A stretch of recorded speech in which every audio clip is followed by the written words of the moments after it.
Good afternoon. Good afternoon, ma'am. Okay, good afternoon, ma'am. Good afternoon, ma'am. എല്ലാവരും ഊണൊക്കെ കഴിച്ചോ? ഫുഡൊക്കെ കഴിച്ചോ എല്ലാവരും? Yes, ma'am. Okay.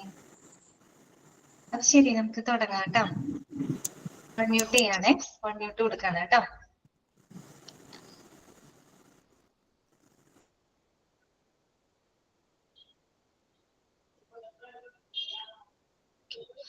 അപ്പൊ അത് നമ്മള് കഴിഞ്ഞ ക്ലാസ്സില് ക്ലാസിഫിക്കേഷൻ ഓഫ് ഹോസ്പിറ്റൽസിനെ നമ്മളൊരു 4 ഫാക്ടറിനെ ബേസ് ചെയ്തുകൊണ്ടുള്ള ക്ലാസിഫിക്കേഷൻ നമ്മൾ കണ്ടിരുന്നു അല്ലെ. ഏതൊക്കെയായിരുന്നു? സൈസിനെ ബേസ് ചെയ്തുകൊണ്ട്, പിന്നെ ലെവൽ ഓഫ് കെയറിനെ ബേസ് ചെയ്തുകൊണ്ട്. ഒരു minute doctor just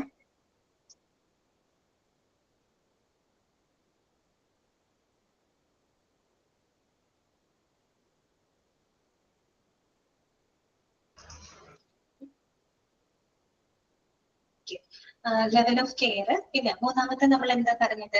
clinical speciality അല്ലെ. ക്ലിനിക്കൽ സ്പെഷ്യാലിറ്റിനെ ബേസ് ചെയ്തുകൊണ്ട് നമ്മൾ സിംഗിൾ സ്പെഷ്യാലിറ്റി എന്നും മൾട്ടി സ്പെഷ്യാലിറ്റി എന്നും രണ്ടായിട്ട് നമ്മൾ ക്ലാസിഫൈ ചെയ്തിരുന്നു. ഓക്കെ.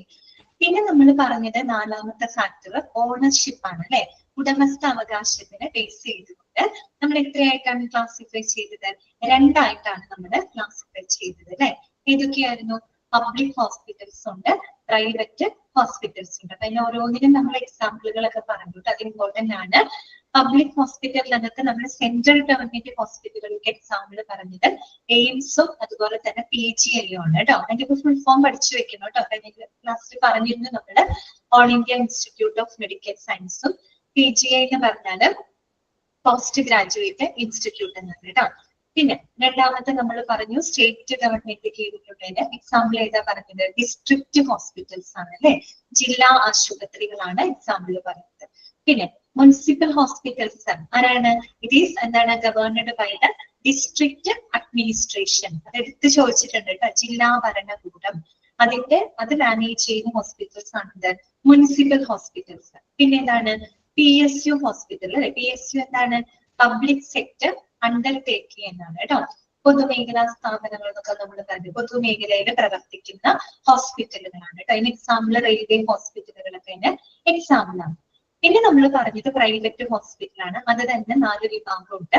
ഫോർ പ്രോഫിറ്റ് ഉണ്ട്, നോട്ട് ഫോർ പ്രോഫിറ്റ് ഉണ്ട്, പിന്നെ ഇൻഡിവിജ്വൽ ഓർ പാർട്ട്ണർഷിപ്പ് ഹോസ്പിറ്റൽസ് ഉണ്ട്, കോർപ്പറേറ്റ് ഹോസ്പിറ്റൽസ് ഉണ്ട്. വലിയ വലിയ കോർപ്പറേറ്റ് കമ്പനികളുടെ ഓണർഷിപ്പിലുള്ള ഹോസ്പിറ്റലുകളും ഉണ്ട്. ഇതുവരെയാണ് നമ്മൾ കഴിഞ്ഞ ക്ലാസ്സിൽ ഡിസ്കസ് ചെയ്തത് കേട്ടോ. ഇത്രയും ഭാഗം നിങ്ങൾക്ക് ക്ലിയർ ആണെന്ന് വിചാരിക്കുന്നു. ഓക്കെ.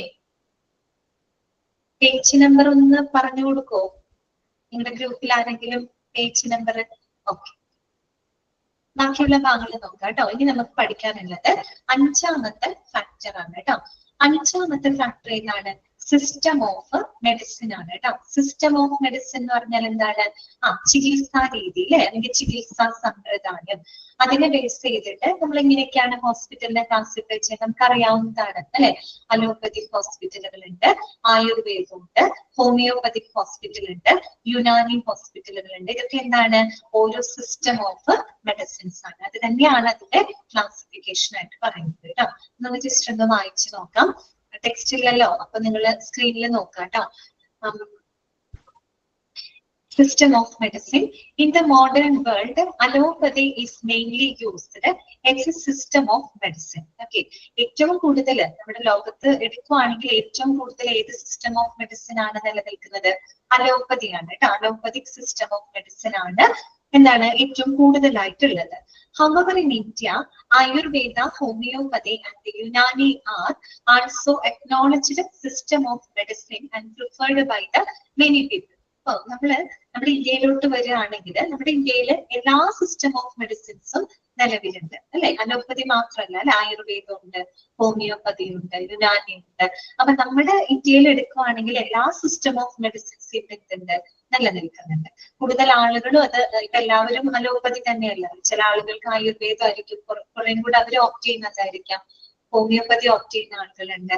അപ്പൊ അത് പ്രിഫർ ചെയ്യുന്ന ആളുകളും ഉണ്ട് കേട്ടോ. അതുകൊണ്ട് തന്നെ എല്ലാ സിസ്റ്റം ഓഫ് മെഡിസിൻസും നമ്മുടെ ഇന്ത്യയിൽ ഉണ്ട്. ഓക്കെ, ഇനി നോക്കാം. Depending upon their prominent system of medicine, hospitals can be classified as a homeopathic hospital, Ayurveda hospital or Unani hospital. അപ്പൊ അത് തന്നെയാണ് അതിന്റെ classification.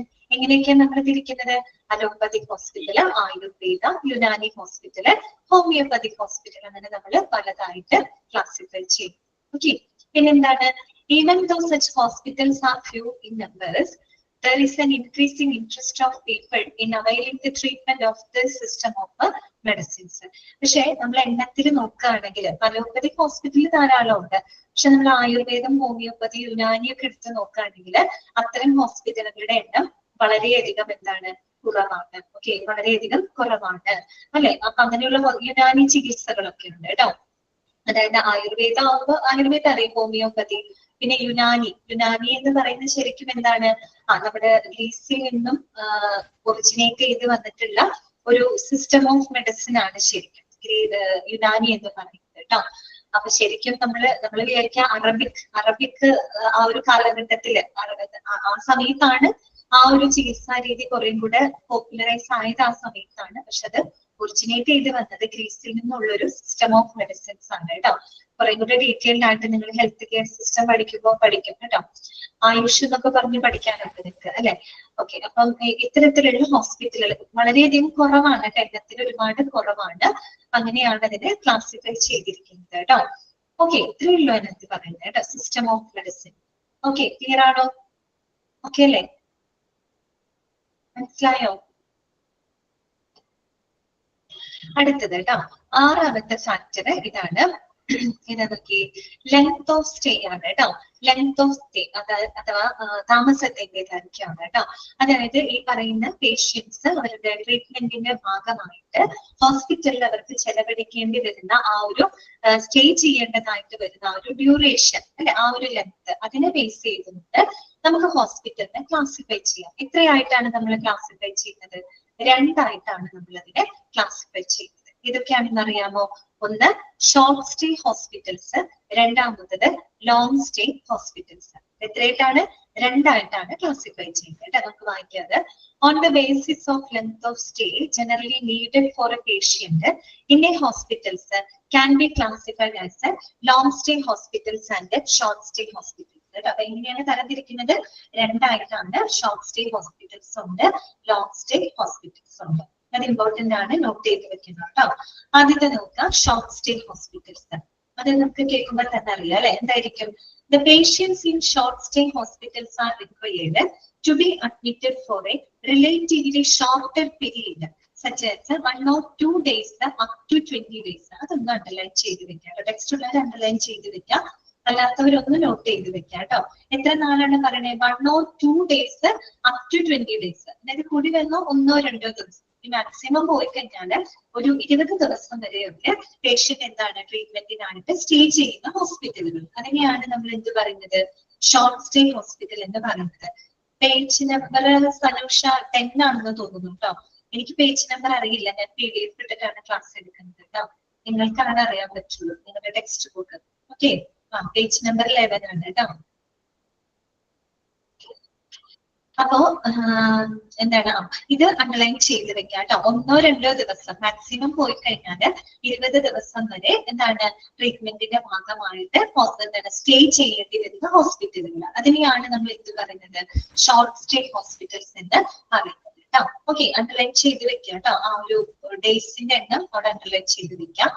Most hospitals that we see in our locality are the short stay hospital. നമുക്ക് ചുറ്റും നമ്മൾ മിക്കവാറും കാണുന്ന എല്ലാ ഹോസ്പിറ്റലുകളും എന്ത് തന്നെയാണ്? ഷോർട്ട് ഹോസ്പിറ്റൽസ് ആണ്. അതായത് നമ്മൾ കാണുന്ന ഒരുവിധ എല്ലാ ജനറൽ ഹോസ്പിറ്റലുകളും നമ്മൾ കാണുന്ന ഹോസ്പിറ്റലുകളൊക്കെ ഇങ്ങനെയുള്ളതാണ്, ഷോർട്ട് സ്റ്റേ ഹോസ്പിറ്റൽസ് ആണ് അല്ലെ. ഓക്കെ, ട്രീറ്റ്മെന്റ് എടുക്കുന്നു, ചിലപ്പോൾ അഡ്മിറ്റ് ആവേണ്ട കേസ് വരാണെങ്കിൽ അഡ്മിറ്റ് ആവണം. കൂടി വന്ന ഇത്രയും ദിവസങ്ങളല്ലേ നമുക്ക് അവിടെ സ്പെൻഡ് ചെയ്യുന്നതായിട്ട് വരുന്നു. അത്രയും കേട്ടോ. നെക്സ്റ്റ് വരുന്നത് ലോങ് സ്റ്റേ ഹോസ്പിറ്റൽസ് ആണ് അല്ലെ. ലോങ് സ്റ്റേ ഹോസ്പിറ്റൽ എന്താണ്? These hospitals offer the care that generally requires its patients to stay for a long term, such as months or years in the hospital. കേട്ടോ, അതായത് ചില ആളുകൾക്ക് പേഷ്യൻസിന് അവരുടെ ട്രീറ്റ്മെന്റിന് വേണ്ടിയിട്ട് ചിലപ്പോൾ മാസങ്ങളോളം ഒരുപക്ഷെ വർഷങ്ങളോളം അവർക്ക് സ്റ്റേ ചെയ്യേണ്ടതായിട്ട് വരുന്ന ഹോസ്പിറ്റലുകൾ, അതിനെയാണ് നമ്മൾ എന്ത് പറയുന്നത്, ലോങ് സ്റ്റേ ഹോസ്പിറ്റൽസ് എന്ന് പറയുന്നത്. അപ്പൊ അതിന് എക്സാമ്പിളുകൾ അവിടെ കൊടുത്തിട്ടുണ്ട്, അത് ഇമ്പോർട്ടന്റ് ആണ്, അത് നോട്ട് ചെയ്ത് വെക്കാം കേട്ടോ. ഇതൊക്കെയാ നോക്കി, typically such hospitals will be, ഇങ്ങനെയൊക്കെയുള്ള ഹോസ്പിറ്റലുകളാണ് മെന്റൽ ഹോസ്പിറ്റൽ അല്ലെ. പിന്നെ എന്താണ്, റീഹാബിലിറ്റേഷൻ സെന്റർ, പിന്നെ ജെറിയാട്രിക് കെയർ സെന്റർ. എന്താണ് ജെറിയാട്രിക് എന്ന് പറഞ്ഞ വാക്കിന്റെ അർത്ഥം എന്താണെന്നറിയോ? ജെറിയാട്രിക് ആർക്കെങ്കിലും അറിയാമോ? ഇനി ആർക്കെങ്കിലും അറിയാമെങ്കിൽ ഒന്ന് മെസ്സേജ് ചെയ്യാം കേട്ടോ. ജെറിയാട്രിക് എന്താണ്, ആർക്കറിയില്ല? ഫസ്റ്റ് ടൈം ആണോ കേൾക്കുന്നത്? ജെറിയാട്രിക് കെയർ സെന്റർ എന്തായിരിക്കും? ഓക്കെ, വെരി ഗുഡ്, കറക്റ്റ് ആണ് കേട്ടോ. ആദ്യലക്ഷ്മി, ഓൾഡ് ഏജ് കേട്ടോ, വയസ്സായ ആളുകളിലെ, അതായത് വയോജനങ്ങള്, അവർക്കായിട്ട് പ്രത്യേക പരിചരണങ്ങളൊക്കെ കൊടുക്കുന്ന സെന്ററുകളാണ് കേട്ടോ ജെറിയാട്രിക് കെയർ സെന്റർ എന്നാണ് പറയുന്നത്. പ്രത്യേകിച്ച് വയസ്സായിട്ട്, തീരെ ഒരുപാട് വയസ്സായിട്ടുള്ള ആളുകൾ, അവിടെ നോക്കാനൊന്നും ആരുമില്ലെങ്കിൽ അങ്ങനെയുള്ളവരെയൊക്കെ ട്രീറ്റ് ചെയ്യുന്നതാണ് കേട്ടോ ജെറിയാട്രിക് കെയർ സെന്റർ എന്നാണ് പറയുക കേട്ടോ. പറയാത്തവരൊന്ന് എഴുതി വെക്കുക കേട്ടോ. ജെറിയാട്രിക് എന്ന് പറഞ്ഞാല് വയസ്സായ ആളുകളാണ് കേട്ടോ, വയോജനങ്ങള്. ഓക്കെ, അങ്ങനെയുള്ള ആളുകൾക്ക് പരിചരണങ്ങൾ കൊടുക്കുന്ന ജെറിയാട്രിക് കെയർ സെന്ററുകള്. പിന്നെ നമുക്കറിയാവുന്നതാണ് പാലിയേറ്റീവ് കെയർ യൂണിറ്റ് അല്ലെ. പാലിയേറ്റീവ് യൂണിറ്റുകള് പ്രത്യേകിച്ച് മാരകമായിട്ടുള്ള അസുഖങ്ങള്, അതായത് ക്യാൻസർ, അങ്ങനെയൊക്കെയുള്ള അസുഖങ്ങളൊക്കെ വന്നിട്ടുള്ള ആളുകൾക്ക് പെയിൻ റിലീഫിനും മറ്റുമായിട്ടൊക്കെ കൊടുക്കുന്ന സേവനങ്ങളാണ് അല്ലെ പാലിയേറ്റീവ് കെയർ യൂണിറ്റ്. അപ്പൊ ഇത് പഠിച്ചു വെക്കണം കേട്ടോ. ലോങ് സ്റ്റേ ഹോസ്പിറ്റലുകൾക്ക് എക്സാമ്പിൾ ഏതൊക്കെ നമ്മൾ പറഞ്ഞത്, മെന്റൽ ഹോസ്പിറ്റല്, പിന്നെ റീഹാബിലിറ്റേഷൻ സെന്ററുകള്, പിന്നെ ജെറിയാട്രിക് കെയർ സെന്ററുകള്, പാലിയേറ്റീവ് കെയർ യൂണിറ്റ്സ്. ഓക്കെ, അറിഞ്ഞു വെക്കണം കേട്ടോ. അപ്പൊ ഇതാണ് അതിന് എക്സാമ്പിൾ ആയിട്ട് പഠിച്ചു വെക്കുന്നത്. Due to the long-term residential needs, these hospitals are built in such a manner that it gives it a feel of a home-like environment rather than a hospital. അല്ലെ, നമുക്കറിയാം ഇത്തരം ഹോസ്പിറ്റലിൽ നമ്മൾ മാസങ്ങൾ, ഒരുപക്ഷെ വർഷങ്ങളൊക്കെ നമ്മൾ സ്റ്റേ ചെയ്യുന്നത് കൊണ്ട് തന്നെ ഇത്തരം ഹോസ്പിറ്റലുകൾ ഒരു ഹോം-ലൈക്ക് എൻവയോൺമെന്റ് ഉണ്ടാകുന്ന രീതിയിലായിരിക്കും ബിൽഡ് ചെയ്യുന്നുണ്ടാവും കേട്ടോ. വോയിസിന് പ്രശ്നം വരുന്നുണ്ടോ? വോയിസ് കട്ടാവുന്നുണ്ടോ? എല്ലാവർക്കും ഉണ്ടോ ഈ പ്രോബ്ലം? എല്ലാവർക്കും വരുന്നുണ്ടോ വോയിസിന്റെ പ്രശ്നം? ഇല്ല, ഓക്കെ. അപ്പോ ആരാണ് പറഞ്ഞത്? വിജയകുമാർ ആണ് തോന്നുന്നത് അല്ലെ. പറഞ്ഞു വിജയകുമാർ, ഒന്ന് റേഞ്ച് ഉള്ള സ്ഥലത്തിരിക്കും കേട്ടോ, അല്ലെങ്കിൽ ഒന്ന് ജസ്റ്റ് ഒന്ന് എക്സിറ്റ് അടിച്ചിട്ട് ഒന്നും കൂടെ കയറി നോക്കും, ഒന്നുകൂടെ ജോയിൻ ചെയ്ത് നോക്ക് കേട്ടോ. വേറെ ആർക്കും പ്രശ്നം പറയുന്നില്ല കേട്ടോ, ഒന്ന് നോക്കണേ. അപ്പൊ നോക്കാം, പറഞ്ഞ മനസ്സിലായോ? അതായത് കൂടുതൽ കാലം സ്റ്റേ ചെയ്യുന്നത് കൊണ്ട് തന്നെ ഇത്തരം ഹോസ്പിറ്റലുകൾ എങ്ങനെയായിരിക്കും പണികഴിപ്പിക്കുന്നുണ്ടാവാം, അതായത് ഒരു ഹോം ലൈക്ക് എൻവയോൺമെന്റ്, നമുക്കൊരു ഹോമിലെ അറ്റ്മോസ്ഫിയർ ഉണ്ടാവുന്ന രീതിയിലായിരിക്കും ഇത്തരം ഹോസ്പിറ്റലുകൾ ബിൽഡ് ചെയ്യാം. അല്ലെങ്കിൽ തന്നെ ഹോസ്പിറ്റലിൽ പോകുമ്പോൾ തന്നെ നമുക്കൊരു മനപ്രയാസമാണ് അല്ലെ.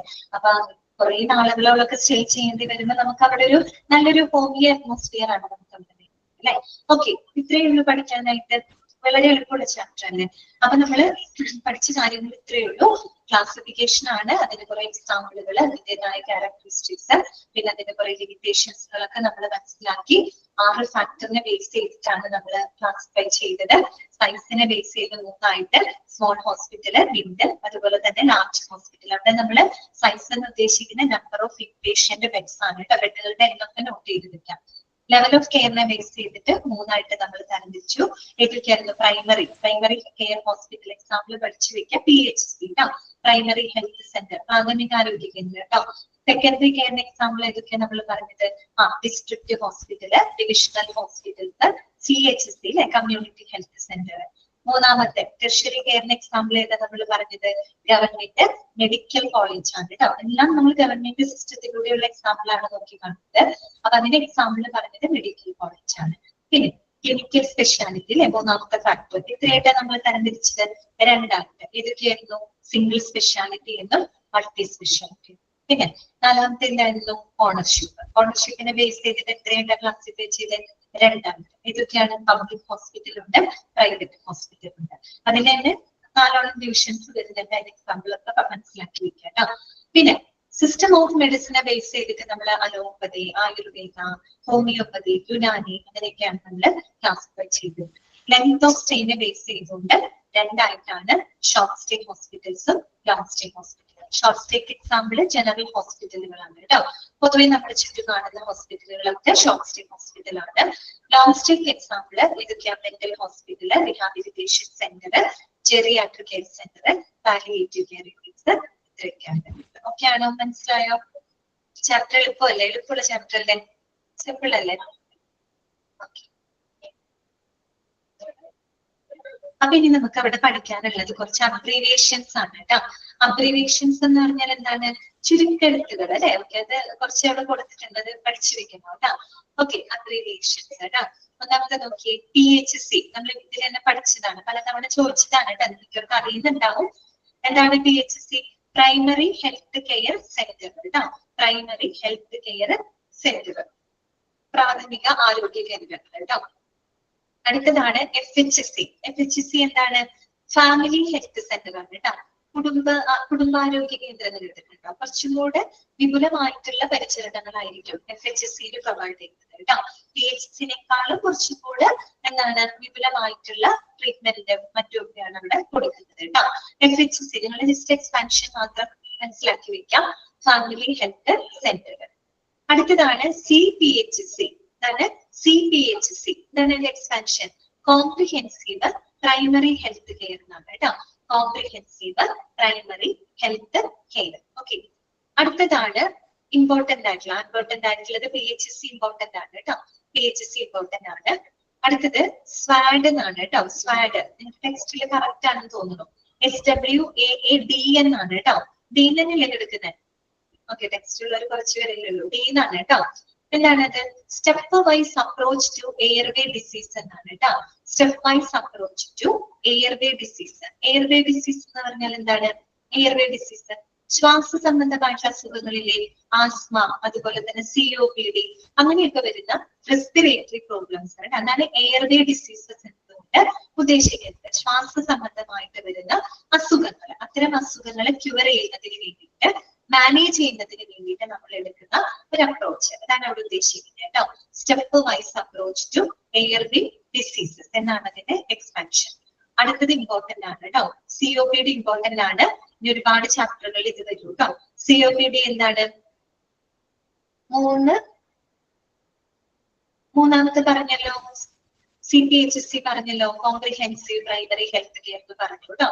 ഓക്കെ, SWAD എന്ന് പറഞ്ഞാൽ step wise approach to airway disease. അടുത്തതാണ് COPD. COPDയുടെ എക്സ്പാൻഷൻ എന്താണ്? ക്രോണിക് ഒബ്സ്ട്രക്റ്റീവ് പൾമണറി ഡിസീസ് എന്നാണ് കേട്ടോ. എന്താണ്? ക്രോണിക് പഠിച്ചു വെക്കണം കേട്ടോ, അത് ഇമ്പോർട്ടന്റ് ആണ്, പലതവണ ചോദിച്ചിട്ടുണ്ട്. ക്രോണിക് ഒബ്സ്ട്രക്റ്റീവ് പൾമണറി ഡിസീസ് എന്നാണ് അതിന്റെ എക്സ്പാൻഷൻ കേട്ടോ. അതായത് COPD നിങ്ങൾ കേട്ടിട്ടൊക്കെ ഉണ്ടാവും. അതായത് നമ്മുടെ ശ്വാസകോശം, നമ്മുടെ ശ്വാസ നാളങ്ങളൊക്കെ ചുരുങ്ങി പോകുന്ന ഒരവസ്ഥയാണ് കേട്ടോ. പ്രത്യേകിച്ച് പുകവലിക്കുന്ന ആളുകളിൽ, സ്മോക്കിംഗ് ഉള്ള ആളുകള്, പിന്നെ അല്ലാതെ ആളുകൾക്ക് വരും, ജനറ്റിക് ആയിട്ട് വരുന്നുണ്ട് കേട്ടോ. ജനിതകപരമായി മീൻസ് പാരമ്പര്യമായിട്ട് വരുന്ന ഒരു അസുഖം കൂടിയാണ്. അതുപോലെ തന്നെ നമ്മള് സ്ത്രീകൾക്ക് വരാറുണ്ട് COPD കേട്ടോ. ക്യാൻസർ അല്ല കേട്ടോ, ക്യാൻസർ അല്ല COPD എന്ന് പറയുന്നത്. അത് നമുക്ക് വിട്ടുമാറാതെയുള്ള ശ്വാസകോശ രോഗങ്ങളാണ്, പ്രത്യേകിച്ച് സ്മോക്കിംഗ് ആയിട്ടുള്ള അത് തന്നെ റെസ്പിറേറ്ററി ഡിസീസ് ആണ് കേട്ടോ. നമ്മുടെ ഈ ശ്വാസനാളം ചുരുങ്ങി പോകുന്ന ഒരു അവസ്ഥയാണ്. അപ്പൊ ഈ ചുരുങ്ങി പോകുമ്പോൾ അവിടെ ഇങ്ങനെ കഫം കെട്ടി നിന്നിട്ട് നമുക്ക് ബ്രീത്തിങ് ഡിഫിക്കൽട്ടി വരും കേട്ടോ. റെസ്പിറേറ്ററി പ്രോബ്ലംസ് ഒക്കെ വരുന്നതാണ്. അപ്പൊ കൂടുതലും സ്മോക്കിംഗ് ആയിട്ടുള്ള ആൾക്കാരില്ലേ, പുകവലിക്കുന്ന ആളുകള്, അതുപോലെ സ്ത്രീകൾക്ക് വരാറുണ്ട്. നമ്മളിങ്ങനെ അടുപ്പിലൊക്കെ ഇങ്ങനെ ഒരുപാട് ഇങ്ങനെ തീയൊക്കെ ഊതൂലേ, അങ്ങനെയൊക്കെ വരുമ്പോഴൊക്കെ ഇങ്ങനെ പ്രശ്നങ്ങൾ വരാറുണ്ട് കേട്ടോ. ഓക്കെ, അപ്പൊ COPD നിങ്ങൾ എക്സ്പാൻഷൻ പഠിച്ചു വെക്കാം.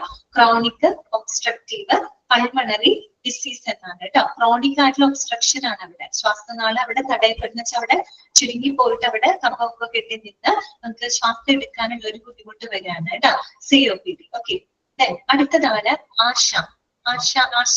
ആശാവർക്കർ പറയാല്ലേ, ആശാവർക്കർമാര്. ഓക്കെ, അതെ, ആശയുടെ എന്താണ് എക്സ്പാൻഷൻ എന്താണ്? അക്രഡിറ്റഡ് സോഷ്യൽ ഹെൽത്ത് ആക്ടിവിസ്റ്റ് കേട്ടോ.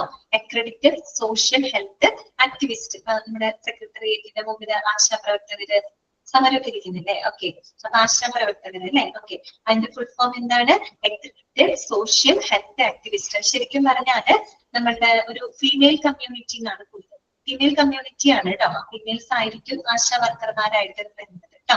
ഓക്കെ, ഈ പറയുന്ന ഹെൽത്തിന്റെ കാര്യങ്ങളും മറ്റുമൊക്കെ ചെയ്യുന്നതിനായിട്ട് ഫീമെയിൽ കമ്മ്യൂണിറ്റി തന്നെയാണ് അക്രഡിറ്റഡ് സോഷ്യൽ ഹെൽത്ത് ആക്ടിവിസ്റ്റ് എന്ന് പറയുന്ന ആശാ പ്രവർത്തകർ കേട്ടോ. അടുത്തത് AWW എന്താണ്? അംഗൻവാടി വർക്കർ. എന്താണ്? അംഗൻവാടി വർക്കർ കേട്ടോ. ഓക്കെ, അടുത്തത് WHSNC. WHSNC എന്താണ്? Ward health sanitation and nutrition committee. എന്താണ്? Ward health sanitation and nutrition committee. അതായത് ഈ ഒരു കമ്മിറ്റി പ്രവർത്തിക്കുന്നത് എന്തിനു വേണ്ടിയിട്ടാണ്? ഈ പറയുന്ന ഹെൽത്ത്, സാനിറ്റേഷൻ, ന്യൂട്രീഷൻ അങ്ങനെയുള്ള പ്രവർത്തനങ്ങളുമായിട്ട് ബന്ധപ്പെട്ട കാര്യങ്ങളൊക്കെ ഹാൻഡിൽ ചെയ്യുന്ന ഒരു കമ്മിറ്റിയാണ് WHSNC എന്ന് പറഞ്ഞത്. നമ്മുടെ വീടുകളിലൊക്കെ ഈ ബ്ലീച്ചിങ് പൗഡർ മറ്റും കൊണ്ട് ആളുകൾ വരാറുണ്ട് അല്ലെ. പ്രത്യേകിച്ച് മഴക്കാലത്തൊക്കെ വരുമല്ലോ അല്ലെ. ബ്ലീച്ചിങ് പൗഡർ ഒക്കെ കൊണ്ടുവരുന്നതുകൊണ്ട് കിണറ്റിലൊക്കെ ഡൈല്യൂട്ട് ചെയ്ത് കുളിക്കാനൊക്കെ എളുപ്പമാണ് അല്ലെ. അതുപോലെ തന്നെ മറ്റുള്ള മഴക്കാല രോഗങ്ങളൊക്കെ വരുമ്പോൾ അതിനെ പറ്റിയിട്ട് നമ്മളോട് ബോധവൽക്കരിക്കാനും നോട്ടീസും ഒക്കെ ആയിട്ട് അങ്ങനെ വരുന്ന ആളുകളൊക്കെ WHSNCയിലെ ആളുകളാണ് കേട്ടോ. Ward health sanitation and nutrition committee. Okay ആണല്ലോ, മനസ്സിലായല്ലോ, ക്ലിയർ അല്ലേ? അപ്പൊ ഇതോട് കൂടിയിട്ട് നമ്മുടെ ഈ ഒരു ചാപ്റ്റർ ഇവിടെ അവസാനിക്കുകയാണ് കേട്ടോ. അപ്പൊ നമുക്ക് പുതിയൊരു ചാപ്റ്റർ തുടങ്ങാം. ഓക്കെ, പുതിയൊരു ചാപ്റ്റർ തുടങ്ങാം കേട്ടോ. ഇതെന്നറിയാമോ? അഞ്ചാമത്തെ ചാപ്റ്റർ ആണ് കേട്ടോ. Module 1 5th chapter. ചെറുതാക്കിയിട്ടാണ് ഇത് തരുന്നത്.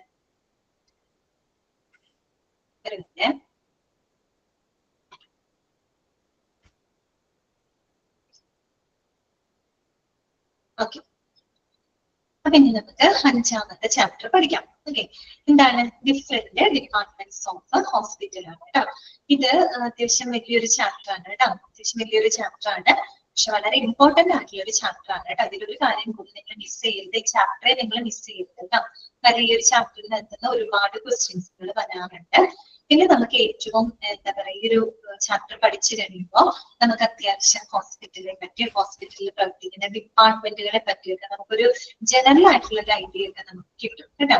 ഹോസ്പിറ്റലിൽ വർക്ക് ചെയ്യുന്ന ആൾക്കാർക്ക് ഇതൊക്കെ ഈസിയാണ്. പക്ഷെ അല്ലാത്ത ആളുകൾക്കും നമുക്കൊരു ഹോസ്പിറ്റലിൽ ഏതൊക്കെ ഡിപ്പാർട്ട്മെന്റുകൾ പ്രവർത്തിക്കുന്നുണ്ട്, അതുപോലെ ഓരോ ഡിപ്പാർട്ട്മെന്റുകളും എന്തൊക്കെയായിട്ട് ബന്ധപ്പെട്ടതാണ്, അങ്ങനെയൊക്കെ നമുക്ക് പഠിക്കാൻ പറ്റില്ല, മനസ്സിലാക്കാനായിട്ട് പറ്റും. ഒരുപാട് ഡീപ്പായിട്ടൊന്നും നമുക്ക് പഠിക്കാനില്ല.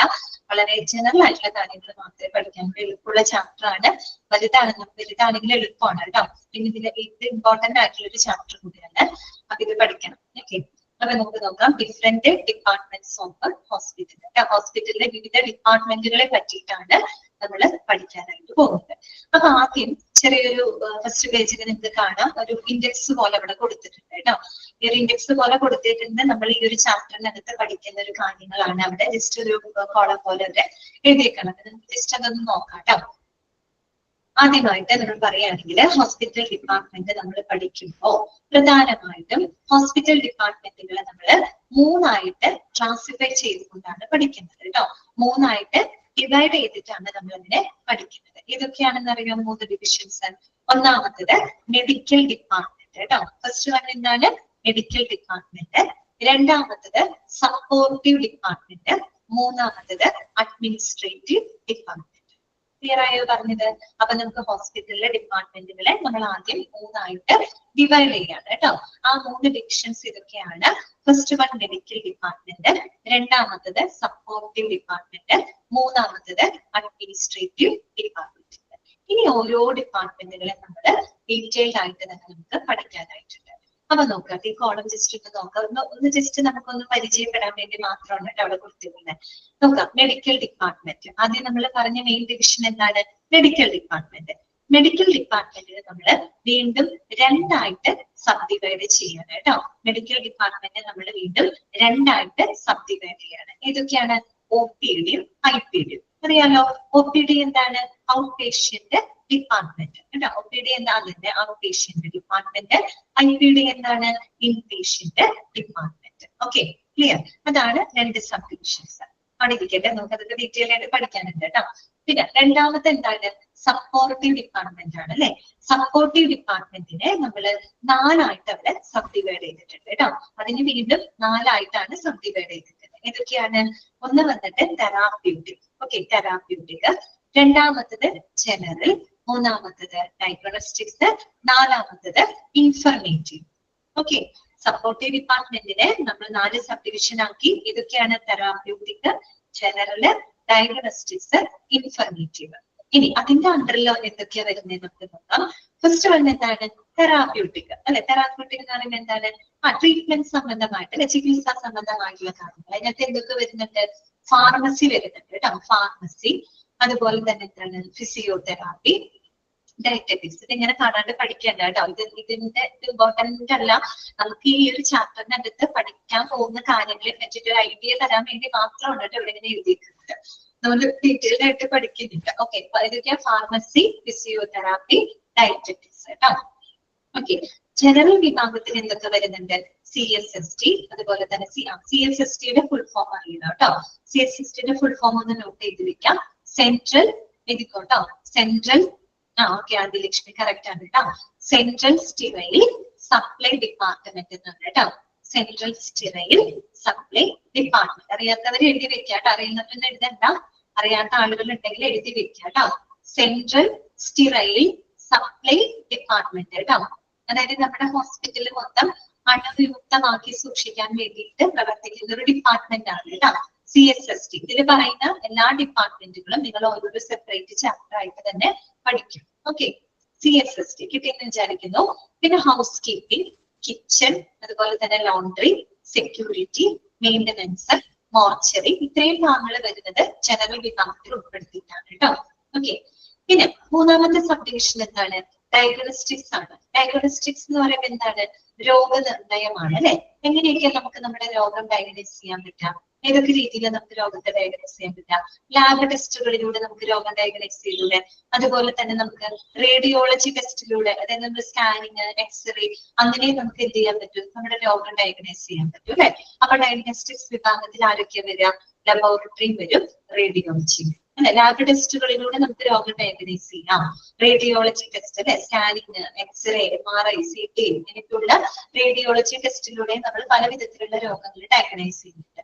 അപ്പൊ ഡയഗ്നോസ്റ്റിക്സ് എന്ന് കേൾക്കുമ്പോൾ നിങ്ങളുടെ മനസ്സിലോട്ട് വരുന്നത് ലബോറട്ടറി, അതുപോലെ തന്നെ റേഡിയോളജിയാണ് കേട്ടോ. പിന്നെ ഇൻഫർമേറ്റീവ് വിഭാഗത്തിൽ ഏതൊക്കെയാ? മെഡിക്കൽ റിസോഴ്സസ് ആൻഡ് IT ആണ് അല്ലെ. മെഡിക്കൽ റിസോഴ്സസും IT എന്താണ്? Information technology. ഇതിന്റെ എല്ലാം കമ്പ്യൂട്ടറൈസ്ഡ് ആണ് അല്ലെ. എല്ലാം കമ്പ്യൂട്ടറൈസ്ഡ് ആയി കഴിഞ്ഞു, പണ്ടത്തെ പോലെയാണ് അല്ലെ. അതുകൊണ്ട് തന്നെ ഹോസ്പിറ്റലിലെ പ്രവർത്തനങ്ങളൊക്കെ വളരെയധികം ഈസി ആയിട്ടാണ് ഇപ്പൊ നടക്കുന്നത്. ഓക്കെ, ഇത്രയാണ് അതിനകത്ത് വരുന്നത് കേട്ടോ, സപ്പോർട്ടീവ് ഡിപ്പാർട്ട്മെന്റിനകത്ത്. ഇതൊരു ഐഡിയ ഉണ്ടാക്കി എടുക്കാൻ വേണ്ടി മാത്രം കൊടുത്തേക്കുന്ന ഒരു പേജാണ് കേട്ടോ. അടുത്തത് മൂന്നാമത്തെ മെയിൻ ഡിവിഷൻ എന്താണ്? അഡ്മിനിസ്ട്രേറ്റീവ് ഡിപ്പാർട്ട്മെന്റ് ആണ് അല്ലെ. അഡ്മിനിസ്ട്രേറ്റീവിന് തന്നെ 3 ആയിട്ട് അവിടെ സബ് ഡിവിഷൻ.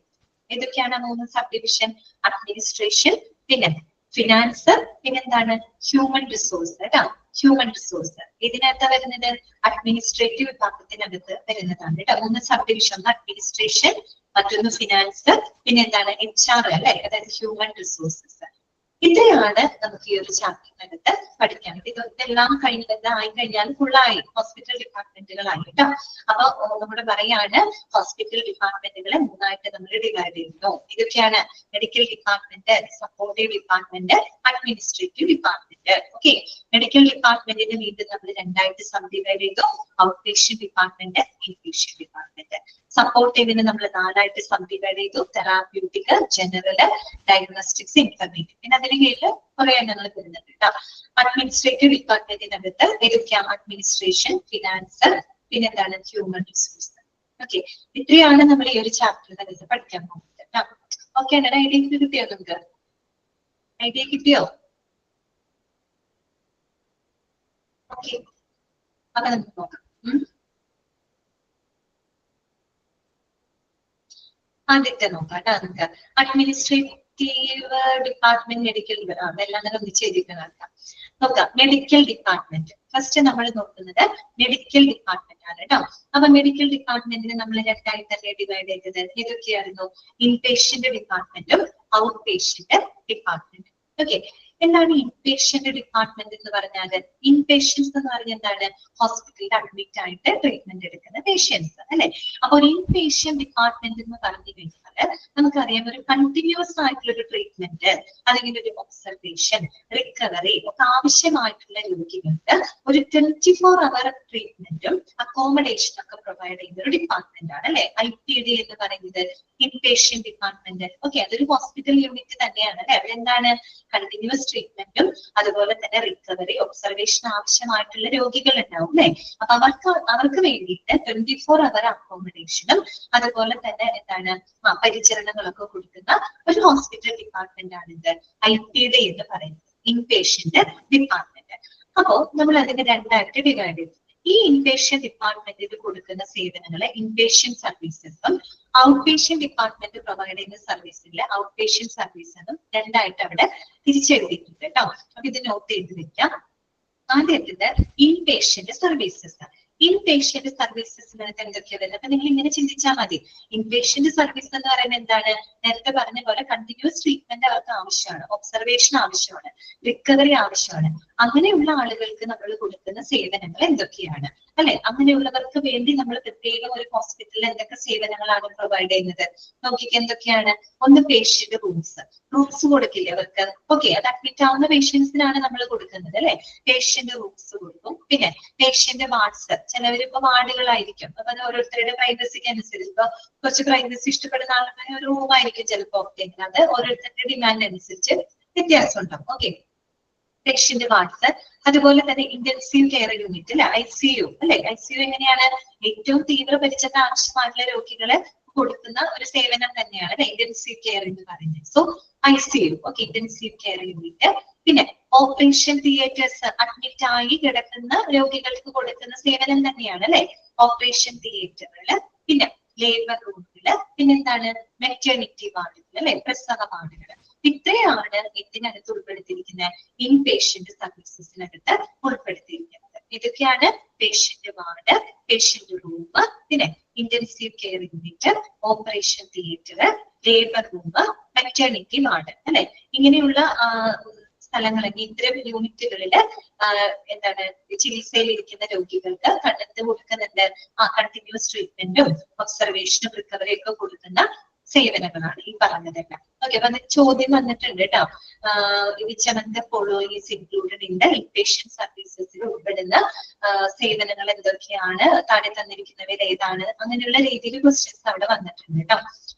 അടുത്തതാണ് out patient services. Out patient services എന്ന് പറയുമ്പോൾ എന്താണ്? അഡ്മിറ്റ് ആവേണ്ട ആവശ്യമുണ്ടോ? ഇല്ല. ജസ്റ്റ് ഡോക്ടർ വരുന്നു, നമ്മൾ കൺസൾട്ട് ചെയ്യുന്നു, മെഡിസിൻ വാങ്ങുന്നു, തിരിച്ചു പോകുന്നു, പിന്നെ ഡോക്ടറിന്റെ അഡ്വൈസ് അനുസരിച്ച് നമ്മൾ ഫോളോ അപ്പിന് പോകുന്നു അല്ലെ. അങ്ങനെയുള്ള സേവനങ്ങളാണ്. സോ ഒരുപാട് ഔട്ട് പേഷ്യന്റ് ഡിപ്പാർട്ട്മെന്റുകൾ അവിടെ ഉണ്ടായിരിക്കും അല്ലെ. ഔട്ട് പേഷ്യന്റ് സർവീസ് എന്ന് പറയുമ്പോൾ അതിനകത്ത് ഉൾപ്പെടുത്തിയിരിക്കുന്ന ഡിപ്പാർട്ട്മെന്റുകൾ നോക്കിയാൽ ഒരുപാടുണ്ട് കേട്ടോ. അതിന് കുറച്ച് മാത്രമേ കൊടുത്തിട്ടുള്ളൂ. ഇതിൽ പറയാത്തതും നിങ്ങൾക്ക് പഠിക്കാനുണ്ട് കേട്ടോ. കാഷ്വാലിറ്റി അല്ലെ. എന്താണ് കാഷ്വാലിറ്റി എന്ന് പറഞ്ഞാല്? അത്യാഹിത വിഭാഗമാണ് അല്ലെ. എന്താണ് അത്യാഹിത വിഭാഗം? കണ്ടിട്ടില്ലേ? ആക്സിഡന്റ് ആയിട്ട് എമർജൻസി ഡിപ്പാർട്ട്മെന്റ് എന്ന് പറയുന്നത്. പെട്ടെന്നൊരു എമർജൻസിയില് ഹോസ്പിറ്റലിന്റെ ഏത് ഡിപ്പാർട്ട്മെന്റിലേക്കാണ് നമ്മൾ കൊണ്ടുവരിക? കാഷ്വാലിറ്റിയിലേക്കല്ലേ കൊണ്ടുവരാം. Okay, casualty. പിന്നെ കാർഡിയോളജി എന്തുമായിട്ട് ബന്ധപ്പെട്ട ഡിപ്പാർട്ട്മെന്റ് ആണ്? നിങ്ങൾക്ക് അറിയാവുന്നതാണ് കാർഡിയോളജി. എന്തുമായിട്ട്? അതന്നെ ഹാർട്ട് അല്ലെ, ഹൃദയ സംബന്ധമായിട്ടുള്ള പ്രശ്നങ്ങളൊക്കെ കൈകാര്യം ചെയ്യുന്ന ഡിപ്പാർട്ട്മെന്റ് ആണ് കാർഡിയോളജി. ഓക്കെ, ഡെർമറ്റോളജി അറിയാം. ഡെർമറ്റോളജി എന്താണ്? എന്തുമായി ബന്ധപ്പെട്ടതാണ്? ഓക്കെ, കറക്റ്റ് ആണ്. ആൽഫിയ ഹന്ന ആദിലക്ഷ്മി. സ്കിൻ അല്ലെ, സ്കിന്ന്, അതുപോലെ തന്നെ ഹെയർ, ഇതുമായിട്ടൊക്കെ ബന്ധപ്പെട്ട പ്രശ്നങ്ങളൊക്കെ കൈകാര്യം ചെയ്യുന്ന ഡിപ്പാർട്ട്മെന്റ് ആണ് ഡെർമറ്റോളജി. അടുത്തത് നമുക്കറിയാം ENT അല്ലെ. ENT ear, nose and throat. Okay, അടുത്തത് ജെറിയാട്രിക്സ്. ഇപ്പൊ തന്നെ നമ്മൾ പറഞ്ഞുള്ളൂ ജെറിയാട്രിക്സ് എന്താണ്? ഓൾഡ് ഏജ് ആയിട്ടുള്ള ആളുകൾക്ക് പ്രത്യേക പരിചരണങ്ങളൊക്കെ കൊടുക്കുന്ന, കറക്റ്റ് ആണ് അങ്ങനെ ഓൾഡ് പീപ്പിൾ, അതായത് വയസ്സായ ആളുകൾക്കൊക്കെ പ്രത്യേക പരിചരണം, വയോജന വാർദ്ധക്യ സഹജമായിട്ടുള്ള പ്രശ്നങ്ങളൊക്കെ കൈകാര്യം ചെയ്യുമ്പോൾ കറക്റ്റ് ആണ് ദിവ്യ ഓൾഡ് ഏജ്. അതെ, അതാണ് ജെറിയാട്രിക്സ്. ഇത് അറിയാത്തവരെ എഴുതി വെക്കണം കേട്ടോ. അടുത്തതാണ് ഗൈസ്ട്രോ എൻറ്ററോളജി. ഗൈസ്ട്രോ എൻറ്ററോളജി എന്ന് പറയുമ്പോൾ എന്തായിരിക്കും? ആമാശയ സംബന്ധമായിട്ട് അല്ലെങ്കിൽ അബ്ഡോമൻ അല്ലെ, നമ്മുടെ ഉദര സംബന്ധമായിട്ടുള്ള വയറ് സംബന്ധമായിട്ടുള്ള പ്രശ്നങ്ങളൊക്കെ കൈകാര്യം ചെയ്യുന്ന ഡിപ്പാർട്ട്മെന്റ് അല്ലെ. അതാണ് എന്ത്? ഗൈസ്ട്രോ എൻറ്ററോളജി എന്ന് പറയുന്നത് കേട്ടോ. അതാണ് ഉദര സംബന്ധമായിട്ടുള്ള പ്രശ്നങ്ങൾ, അബ്ഡോമിനൽ റിലേറ്റഡ് ആയിട്ടുള്ള പ്രോബ്ലംസുകളൊക്കെ കൈകാര്യം ചെയ്യുന്ന ഡിപ്പാർട്ട്മെന്റ് ആണ് ഗൈസ്ട്രോ എൻറ്ററോളജി എന്ന് പറയുന്നത്. അടുത്തത് ജനറൽ സർജറി. ഓക്കെ, അറിയാമല്ലോ. പിന്നെ ഹെമറ്റോളജി. എന്താണ് ഹെമറ്റോളജി എന്ന് പറഞ്ഞാല്?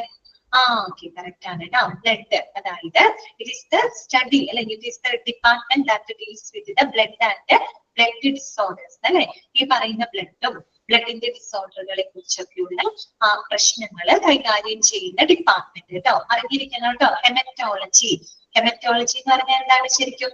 It is the study of blood and blood disorders ആണ് കേട്ടോ. ബ്ലഡും ബ്ലഡ് ഡിസോർഡറുകളെ കുറിച്ചൊക്കെയുള്ള പഠനത്തിനെയാണ്, അത്തരം പ്രശ്നങ്ങൾ കൈകാര്യം ചെയ്യുന്ന ഡിപ്പാർട്ട്മെന്റ് ആണ് ഹെമറ്റോളജി എന്ന് പറയുന്നത്. ഓക്കെ, അടുത്തത് ഒബ്സ്ട്രക്റ്റിസം. എന്താണ് ഒബ്സ്ട്രക്റ്റിസം? ഒബ്സ്ട്രക്റ്റിസം എന്ന് പറഞ്ഞാൽ എന്താണ് ശരിക്കും? എന്റെ ഡിപ്പാർട്ട്മെന്റ് ചിലപ്പോ ഒരു ഗൈനക്കോളജി ആയിട്ടൊരു കണക്ഷൻ ഉണ്ട് അല്ലെ. അതായത് പ്രഗ്നൻസി, അതുപോലെ തന്നെ ചൈൽഡ് ബർത്ത്, അങ്ങനെയുള്ള കാര്യങ്ങളൊക്കെ ഡീൽ ചെയ്യുന്ന ഒരു ഡിപ്പാർട്ട്മെന്റ് ആണ് കേട്ടോ ഒബ്സ്ട്രക്റ്റിസ് എന്ന് പറയുന്നത്. നമ്മൾ പൊതുവെ ഗൈനക്കോളജിയുടെ ഒരു ഭാഗമായിട്ട് കാണാറുണ്ട് ചൈൽഡ് ആൻഡ് മോം. അതായത് ഡിവിഷൻ കറക്റ്റ് ആണ്. അതായത് അമ്മയ്ക്കും കുഞ്ഞിനും ഒരുപോലെ പരിചരണം കൊടുക്കുന്ന വിഭാഗമാണ് കേട്ടോ ഒബ്സ്ട്രക്റ്റിസ് എന്ന് പറയുന്നത്. അമ്മയ്ക്കും കുഞ്ഞിനും ഒരുപോലെ പരിചരണം കൊടുക്കുന്ന, പ്രത്യേകിച്ച് pregnancy, delivery, post partum period, പ്രസവത്തിന് ശേഷമൊക്കെ കടന്നു പോകുന്ന ഒരു സാഹചര്യമൊക്കെ ഉണ്ടല്ലോ. അങ്ങനെയൊക്കെയുള്ള പ്രശ്നങ്ങൾ എന്ന് പറഞ്ഞാൽ അമ്മയ്ക്കും കുഞ്ഞിനും ഒരുപോലെ പരിചരണം കൊടുക്കുന്ന ഒരു ഡിപ്പാർട്ട്മെന്റ് ആണ് കേട്ടോ ഒബ്സ്ട്രക്റ്റിസ് എന്ന് പറയുന്നത്. പീഡിയാട്രിക്സ് എല്ലാവർക്കും അറിയാം അല്ലെ. കുട്ടികളെ സംബന്ധമായിട്ടുള്ള ഇഷ്യൂസുകളൊക്കെ ഹാൻഡിൽ ചെയ്യുന്ന ഡിപ്പാർട്ട്മെന്റ് ആണ് അത് തന്നെ കുട്ടികളുടെ പീഡിയാട്രിക്സ് അല്ലെ. ന്യൂറോളജി എന്താണ്? ന്യൂറോളജി നെർവ് അല്ലെ. അത് തന്നെ നെർവസ് സിസ്റ്റം, നാഡീ സംബന്ധമായിട്ടുള്ള പ്രശ്നങ്ങളൊക്കെ ഹാൻഡിൽ ചെയ്യുന്ന ഡിപ്പാർട്ട്മെന്റ് ആണ് ഓങ്കോളജി. ഇത് ഡിപ്പാർട്ട്മെന്റ് ആണ് ഓങ്കോളജി. ക്യാൻസർ. കറക്റ്റ് ആണ് കേട്ടോ. ക്യാൻസറുമായിട്ട് അറിയുന്നവര് അറിയാത്തവര് എഴുതി വെക്കണം കേട്ടോ. അറിയാത്തവരെ എഴുതി വെക്കണം കേട്ടോ. Okay, oncology. ഓങ്കോളജി ഹോസ്പിറ്റലിൽ പോകുമ്പോൾ ശ്രദ്ധിക്കുക കേട്ടോ. കണ്ടിട്ടുണ്ടാവും നിങ്ങളൊക്കെ. ഓങ്കോളജി എന്ന് പറയുന്നത് എന്താണ്? ക്യാൻസർ റിലേറ്റഡ് ആയിട്ടുള്ള പ്രശ്നങ്ങളൊക്കെ കൈകാര്യം ചെയ്യുന്ന ഡിപ്പാർട്ട്മെന്റ്. ഒഫ്താൽമോളജി എല്ലാവർക്കും അറിയാം. എന്താണ് ഒഫ്താൽമോളജി? അത് തന്നെ കണ്ണ് സംബന്ധമായിട്ടുള്ള പ്രശ്നങ്ങള് നേത്രരോഗ ചികിത്സാ വിഭാഗമാണ് അല്ലെ ഒഫ്താൽമോളജി എന്ന് പറയുന്നത്. ഇനി അപ്പൊ നിങ്ങൾ വിചാരിക്കും ഇത്രയേ ഉള്ളൂ, ഇനിയും ഒരുപാട് ഡിപ്പാർട്ട്മെന്റ്, ഇനിയുണ്ട് ഒരുപാട് ഡിപ്പാർട്ട്മെന്റുകളുണ്ട്. നെഫ്രോളജി ഉണ്ട്, പൾമണോളജി ഉണ്ട്, അതുപോലെ തന്നെ ന്യൂക്ലിയർ മെഡിസിൻ വിഭാഗം. ഇതൊക്കെ നമുക്ക് ഈ ഒരു ചാപ്റ്ററിന് പഠിക്കാനുണ്ട്. ഇവിടെ കുറച്ച് മാത്രമേ കൊടുത്തിട്ടുള്ളൂ, കുറച്ചും കൂടെ പഠിക്കാനുണ്ട് ഈ ചാപ്റ്ററിന്. ഇത്രയും ക്ലിയർ ആണോ നിങ്ങൾക്ക്? ഇത്രയും മനസ്സിലായോ നിങ്ങൾക്ക്? മെഡിക്കൽ ഡിപ്പാർട്ട്മെന്റിൽ IPD എന്നും OPD എന്നും തിരിച്ചു. IPD സേവനങ്ങള്, OPD എന്നും. ഇത് നമുക്ക് ഈ ഒരു ചാപ്റ്ററിനകത്ത് നമുക്ക് ഒരു 24 ഔട്ട് പേഷ്യന്റ് ഡിപ്പാർട്ട്മെന്റുകൾ പഠിക്കാനുണ്ട് കേട്ടോ. 24 എണ്ണം നമുക്ക് പഠിക്കാനായിട്ട്. ഓക്കെ, അപ്പൊ അത് ഓരോന്നുമാണ് ഇനി നമ്മൾ കാണാൻ പോകുന്നത്. അപ്പൊ ഓരോ ഡിപ്പാർട്ട്മെന്റുകൾ പഠിക്കുന്ന സമയത്ത് ഒഫ്താൽമോളജി പറഞ്ഞു, കണ്ണ് സംബന്ധമായിട്ടുള്ളത് കേട്ടോ. ഒഫ്താൽമോളജി എന്താണ്? കണ്ണ് സംബന്ധമായിട്ടുള്ളത് കേട്ടോ. കണ്ണ് സംബന്ധമായിട്ടുള്ള പ്രശ്നങ്ങള് കൈകാര്യം ചെയ്യുന്ന വിഭാഗം കേട്ടോ. അതാണ് ഒഫ്താൽമോളജി എന്ന് പറയുന്നത്. അപ്പോ ഇനി നമ്മൾ ഓരോ ഡിപ്പാർട്ട്മെന്റുകളും പഠിക്കുകയാണ്. അപ്പൊ നിങ്ങൾ ഓർക്കുക ഏത് ഡിപ്പാർട്ട്മെന്റ് ഇതുമായിട്ട് ബന്ധപ്പെട്ടതാണെന്ന് മനസ്സിലാക്കി വെക്കുക കേട്ടോ. പിന്നെ ചില ഡിപ്പാർട്ട്മെന്റുകൾ നമ്മൾ പഠിക്കുമ്പോൾ അതുമായിട്ട് ബന്ധപ്പെട്ട ചില ഓർഗനുകളൊക്കെ ഇത് പറയുന്നുണ്ട്. ചില ഓർഗൻസുകളൊക്കെ നമുക്ക് പഠിക്കാനുണ്ട്. അതൊക്കെ ഒന്ന് നോട്ട് ചെയ്ത് വെക്കണം കേട്ടോ. ഓക്കെ, അപ്പൊ നമുക്ക് തുടങ്ങാം. മെഡിക്കൽ ഡിപ്പാർട്ട്മെന്റിൽ എന്താണ് ഔട്ട് പേഷ്യന്റ് ഡിപ്പാർട്ട്മെന്റ്? OPD എന്താണെന്നാണ് പറയുന്നത്. IPD നിങ്ങൾക്ക് അറിയാലോ. ഓക്കെ, OPD എന്താണെന്ന് അവിടെ കൊടുത്തിട്ടുണ്ട്. ഇതൊക്കെ നമുക്ക് എല്ലാവർക്കും അറിയാവുന്ന കാര്യങ്ങളാണ്. ജസ്റ്റ് ഒന്ന് മനസ്സിലാക്കി വെച്ചാൽ മാത്രം മതി. നോക്കുക, out patient department. In this department, people come to the hospital only for a consultation and not admission. Underline ചെയ്ത് വെക്കുക കേട്ടോ. OPD എന്ന് പറയുമ്പോൾ ഔട്ട് പേഷ്യന്റ് ഡിപ്പാർട്ട്മെന്റ് ആണ്. അവിടെ ഡോക്ടർ എന്തിനാ രോഗികളെ വരുന്നത്? ജസ്റ്റ് ടു കൺസൾട്ടേഷൻ അല്ലെ. കൺസൾട്ടേഷന് വേണ്ടി മാത്രമാണ്, ഡോക്ടർ കാണുന്നതിന് വേണ്ടിയിട്ട് മാത്രമാണ് അവിടെ വരുന്നത്. അല്ലാണ്ട് എന്തിനല്ല, നോട്ട് ഫോർ അഡ്മിഷൻ. അഡ്മിഷന് വേണ്ടിയിട്ട് വരില്ല. അഡ്മിഷൻ എടുക്കാൻ പിന്നെ IPD ആയത് പേഷ്യന്റ് ആണ് അല്ലെ. ഓക്കെ, അപ്പൊ കൺസൾട്ടേഷന് വേണ്ടി വരുന്ന ഡിപ്പാർട്ട്മെന്റ് ആണ് ഇത് ഔട്ട് പേഷ്യന്റ് ഡിപ്പാർട്ട്മെന്റ് എന്ന് പറയുന്നത്. ഓക്കെ, പിന്നെ the patient seek medical advice from a medication for them to take for a certain period of time അല്ലെ. അപ്പൊ അവിടെ എന്താണ്? രോഗികൾ വരുന്നു, ഡോക്ടർ കൺസൾട്ട് ചെയ്യുന്നു, അവരിൽ നിന്ന് മരുന്നുകൾ മേടിക്കുന്നു. ഒരു ഷോർട്ടർ പീരീഡിലേക്കുള്ള മരുന്നുകൾ ഡോക്ടേഴ്സ് നമുക്ക് എഴുതി തരും അല്ലെ. അപ്പൊ നമ്മൾ ഡോക്ടറെ കണ്ട് കൺസൾട്ട് ചെയ്ത് മരുന്ന് മേടിച്ച് നമ്മൾ വീട്ടിൽ അല്ലെ. ഓക്കെ, പിന്നെ എന്താണ്? Patients are then asked to come back for a follow up. അപ്പൊ ഡോക്ടേഴ്സ് എന്ത് പറയും? ജെറിയാട്രിക്സ് നേരത്തെ പറഞ്ഞല്ലോ, അതായത് വയസ്സായ ആളുകളുമായി ബന്ധപ്പെട്ട വിഭാഗം കേട്ടോ. ഓൾഡ് ഏജ്, പ്രായമായിട്ടുള്ള ആളുകളുമായിട്ട് ബന്ധപ്പെട്ട വിഭാഗം കേട്ടോ. ഓക്കെ, അപ്പൊ നോക്കാം. Patients are then asked to come back for a follow up. അതിനുശേഷം പേഷ്യൻസ് എന്താണ് ഒരു ഫോളോ അപ്പിന് വേണ്ടിയിട്ട് ഡോക്ടർ വരാനായിട്ട് പറയും. സാധാരണ അങ്ങനെയല്ലേ ഡോക്ടേഴ്സ് പറയും. ഇപ്പൊ പനിയോ എന്തെങ്കിലും കെട്ടി ചെല്ലുമ്പോൾ ഡോക്ടർ എന്ത് പറയും, കുറച്ച് ദിവസത്തേക്ക് മരുന്നൊക്കെ എഴുതി തന്നിട്ട് നമ്മളോട് പറയും അല്ലെ, ഇത് കഴിച്ചിട്ട് കുറഞ്ഞില്ലെങ്കിൽ 2-3 ദിവസം കഴിയുമ്പോൾ വരാനൊക്കെ ആയിട്ട് നമ്മളോട് ആവശ്യപ്പെടും അല്ലെ, ഫോളോ അപ്പിന് വേണ്ടി വരാനായിട്ട് ആവശ്യപ്പെടും. ഓക്കെ, അത്രയേ ഉള്ളൂ. ഇനി നോക്കാം, patients treatment within the boundaries of the hospital last only 8 days അല്ലെ. ഇവിടെ എന്താണ് പ്രത്യേകത? അതായത് ഇവിടെ രോഗികൾക്ക് ഹോസ്പിറ്റൽ ബൗണ്ടറിക്കകത്ത് അവർ ചെലവിടുന്നത് വെറും ഒരു നേരം അല്ലെ, ഒരു ഡേ മാത്രമാണ് അവരവിടെ സ്പെൻഡ് ചെയ്യുന്നത്. എന്ന് പറഞ്ഞാൽ അവർ വരുന്നു, രാവിലെ എന്താണ് ഡോക്ടർ വരുന്ന കാണുന്നു, കൺസൾട്ട് ചെയ്ത് അവർ തിരിച്ചു പോവുകയാണ്, അഡ്മിറ്റ് ഒന്നും ആവുന്നില്ലല്ലോ. അതുകൊണ്ട് തന്നെ ഹോസ്പിറ്റൽ ബൗണ്ടറിക്കകത്ത് അവർ വെറും ഒരു ഡേ മാത്രമേ അവിടെ സ്പെൻഡ് ചെയ്യുള്ളൂ. ഓക്കെ, ഇനി നോക്കിയേ, out patient department runs for a specific time during the day. അതൊന്ന് അണ്ടർലൈൻ ചെയ്തിരിക്കുക കേട്ടോ. ഔട്ട് പേഷ്യന്റ് ഡിപ്പാർട്ട്മെന്റ് എന്ന് പറഞ്ഞാൽ പകൽ സമയത്ത് ഒരു നിശ്ചിത ടൈം വരെ മാത്രമേ ഔട്ട് പേഷ്യന്റ് ഡിപ്പാർട്ട്മെന്റ് പ്രവർത്തിക്കൂ. അല്ലാണ്ട് 24 മണിക്കൂറും വൈകുന്നേരം വരെ പ്രവർത്തിക്കൂ ഇല്ല അല്ലെ. നമ്മൾ സാധാരണ അപ്പോയിന്റ്മെന്റ് എടുക്കുമ്പോൾ പറയും ഡോക്ടറിന്റെ സമയത്ത് ഇരിക്കും. അപ്പൊ ചിലപ്പോൾ ഒരു ഉച്ച വരെയൊക്കെ ഉണ്ടാവുള്ളൂ അല്ലെ. അപ്പൊ രാവിലെ പോകുമ്പോൾ ചിലപ്പോൾ ഒരു ഉച്ച വരെയൊക്കെ ഉണ്ടാവുള്ളൂ ആ ഡിപ്പാർട്ട്മെന്റ്. ആ കൺസൾട്ടേഷൻ ഡോക്ടർ വന്ന് കൺസൾട്ട് ചെയ്തവർ പോകും അല്ലെ. അപ്പൊ അതുകൊണ്ട് തന്നെ ഈ ഒരു ഔട്ട് പേഷ്യന്റ് ഡിപ്പാർട്ട്മെന്റ് എന്ന് പറയുമ്പോൾ ഒരു നിശ്ചിത സമയം വരെ മാത്രമേ പ്രവർത്തിക്കൂ. അല്ലാണ്ട് 24 അവർ പ്രവർത്തിക്കുന്ന ഒരു ഡിപ്പാർട്ട്മെന്റ് അല്ല അല്ലെ. Okay, consultation doctors are usually appointed to handle the OPD കേട്ടോ. അപ്പൊ ഔട്ട് പേഷ്യന്റ് ഡിപ്പാർട്ട്മെന്റ് ഹാൻഡിൽ ചെയ്യുന്നത് ആരായിരിക്കും? കൺസൾട്ടേഷൻ ഡോക്ടേഴ്സ് ആയിരിക്കും കേട്ടോ. കൺസൾട്ടേഷൻ ഡോക്ടർമാർ എന്ന് പറഞ്ഞാൽ സ്പെഷ്യലിസ്റ്റ് ഡോക്ടേഴ്സ് ആയിരിക്കും കേട്ടോ. അത്രയേ ഉള്ളൂ അതിനകത്ത് മനസ്സിലാക്കാനായിട്ട്. ഇതൊക്കെ നമുക്ക് അറിയാവുന്ന കാര്യങ്ങളാണ് കേട്ടോ. അപ്പൊ ഔട്ട് പേഷ്യന്റ് ഡിപ്പാർട്ട്മെന്റിൽ നിങ്ങൾ ഓർക്കുക, അവിടെ രോഗികൾ വരുന്നത് കൺസൾട്ടേഷന് വേണ്ടി മാത്രമാണ് വരുന്നത്. അതൊരു എന്താണ് പകൽ സമയത്ത് ഒരു നിശ്ചിത സമയം വരെ മാത്രം പ്രവർത്തിക്കുന്ന ഒരു ഡിപ്പാർട്ട്മെന്റ് ആണ്. പൊതുവെ ഔട്ട് പേഷ്യന്റ് ഡിപ്പാർട്ട്മെന്റ് കൈകാര്യം ചെയ്യുന്നത് ആരാണ്? കൺസൾട്ടേഷൻ ഡോക്ടർമാരാണ്. ഓക്കെ, ക്ലിയർ ആയോ പറഞ്ഞത്? ഓക്കെ ആണോ? അത്രയേ ഉള്ളൂ മനസ്സിലാക്കാൻ അതിനകത്ത്.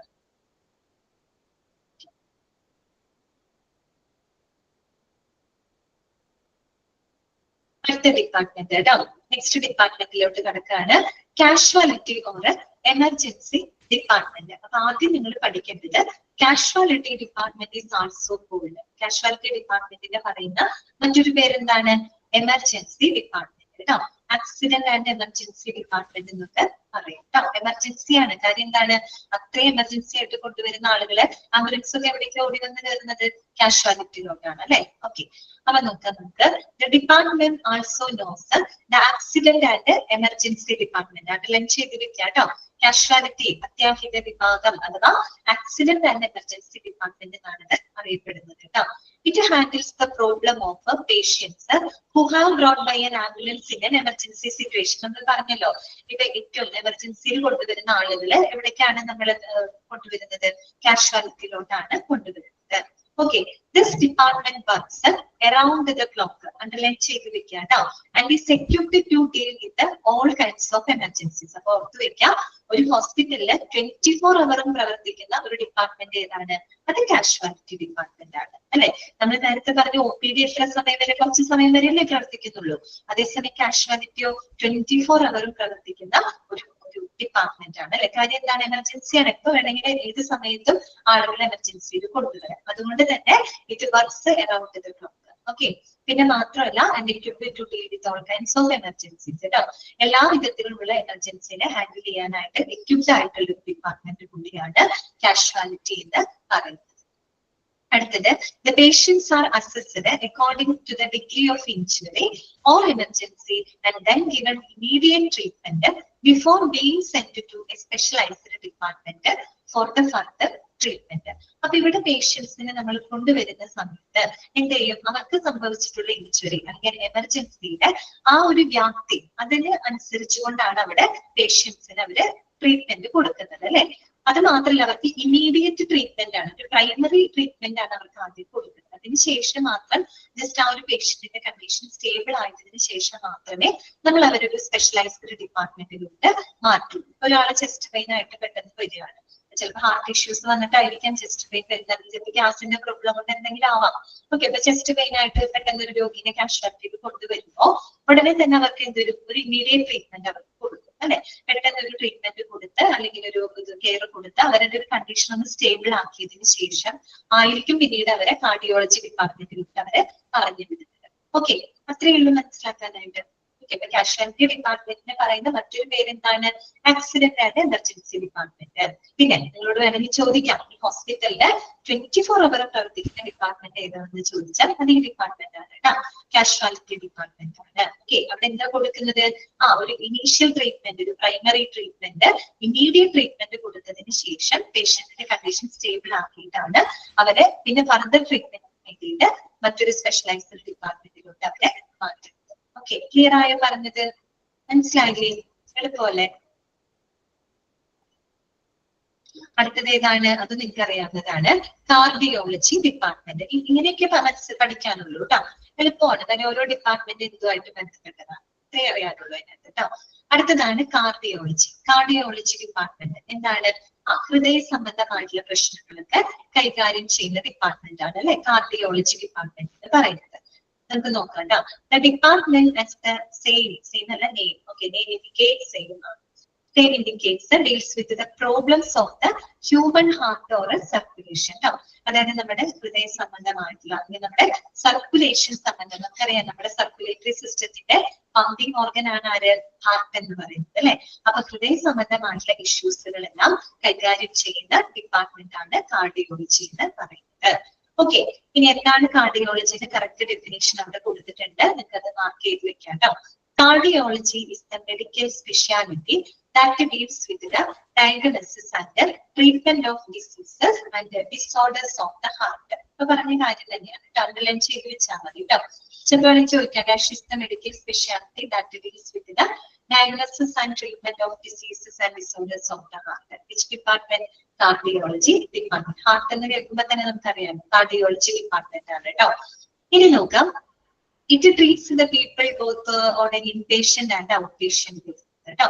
അതായത് ഡിപ്പാർട്ട്മെന്റ് എന്താണ്? ഇൻപേഷ്യന്റ് അടിസ്ഥാനത്തിലും ഔട്ട് പേഷ്യന്റ് അടിസ്ഥാനത്തിലും ട്രീറ്റ്മെന്റ് പ്രൊവൈഡ് ചെയ്യുന്നുണ്ട്. ഇത് പറഞ്ഞാൽ എന്താണ്? ഔട്ട് പേഷ്യൻസ് ആയിട്ട് വരുന്നവർക്കുള്ള ട്രീറ്റ്മെന്റ് കൊടുക്കുന്നുണ്ട്. ഇനി അതല്ല വളരെ സിവിയർ ആയിട്ടുള്ള ഒരു സിറ്റുവേഷനിൽ ഒരു രോഗിയെ കൊണ്ടുവരികയാണെങ്കിൽ അവർക്ക് അഡ്മിറ്റ് ആക്കിക്കൊണ്ടാണ് ട്രീറ്റ്മെന്റ് കൊടുക്കേണ്ടതെങ്കിൽ അങ്ങനെയുള്ള സേവനങ്ങളും ഈ ഡിപ്പാർട്ട്മെന്റ് പ്രൊവൈഡ് ചെയ്യുന്നുണ്ട് അല്ലെ. അതാണ് അവർ പറഞ്ഞത്, ഇൻപേഷ്യന്റ് സേവനങ്ങൾ കൊടുക്കുന്നുണ്ട്, ഔട്ട് പേഷ്യന്റ് സേവനങ്ങൾ അവര് പ്രൊവൈഡ് ചെയ്യുന്നുണ്ട് കേട്ടോ. ഇനി നോക്കാം, the biggest area of heart disease treated is coronary artery disease. Underline ചെയ്തിരിക്കുക കേട്ടോ.